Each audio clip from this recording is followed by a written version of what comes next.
नमस्कार शेतकरी मित्रांनो, हे आहेत सचिन शिंदे साहेब, मनेराजुरी तालुका तासगाव येथील. तर हा यांचा मिरचीचा प्लॉट आहे.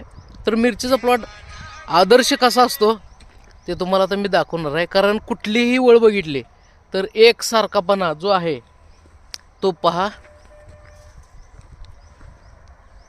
तर बघू शकता, कोणतीही वळ बघा एकसारखी तुम्हाला दिसणार, कुठेही व्हेरिएशन नाही. याला म्हणतात शेतकऱ्याचं कष्ट. आणि हा प्लॉट जवळच आहे आपल्या मनेराजुरीमध्ये, सचिन शिंदे सरांचा.